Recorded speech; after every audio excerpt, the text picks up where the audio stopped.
with the Class A basketball championships over, the top 8 Class B boys basketball teams are already getting ready for state. Shiloh Christian is one of those teams going to Minot for the quarterfinals on Thursday. The Skyhawks will take on Grafton for the first round, as Coach Mike Dwyer says that the team has improved as the season goes on.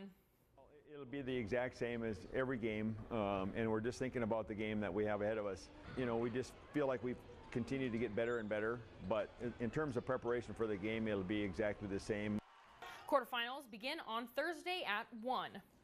And Saturday night was the end for Class A basketball. After the Shanley girls got the victory for the first game, it was Minot against West Fargo for the second game. Now, this game was taken into overtime, but after a major comeback from the Magicians, they were able to snag the 65-59 win over the Packers.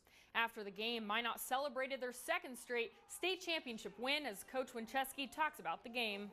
Games that was possession after possession, and they had momentum early. We made some runs. We got back into it the second half, and then it literally was one possession at a time. And we were fortunate enough to make enough plays down the stretch.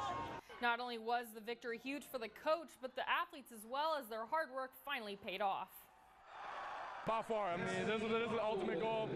All the hours we put into practice, all the hours we put in the weight room, drills, the ups and downs. We really formed a family, and the fact that we can get it here and get that title with my brothers, and it's awesome. I love it. I love it to death.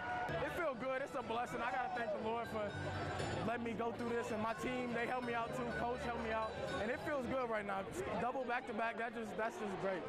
Congratulations, Minot, for finishing off the season with a championship win.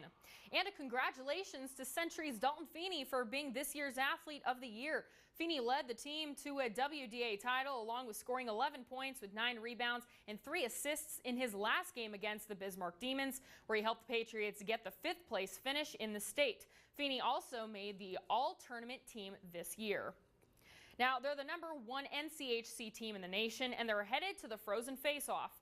The UND men's hockey team finished their regular season with a 35-3 overall record after their sweep over Colorado College.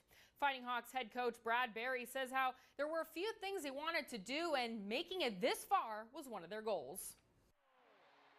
We talked about in August the boxes that we have to check off. We just checked off another one tonight, and that was getting to the Frozen Face-Off, which is so tough. We got that one done. We want to make sure that we try to check off a couple more here going forward. Despite having a really good season, going into the Frozen Face-Off can be a challenge. Oh, obviously we're feeling pretty good about ourselves. We know we got to keep improving and keep getting better if we want to take it all the way. I know short-term memory, we haven't done so well at the Frozen Face-Off in the last couple of years, so I guess our short-term goal is to turn that around and win a trophy there too. That'll take place on March 18th and 19th at Target Center in Minneapolis. And here's a bracket for the Frozen Face-Off, with #1 North Dakota taking on #4 Minnesota Duluth for the first semifinal game. And then #3 Denver will play #2 St. Cloud State. The final game will be on Saturday, March 19th at 7:38 Central Time. And don't forget to stay tuned tonight after the night report for Marauders Weekly.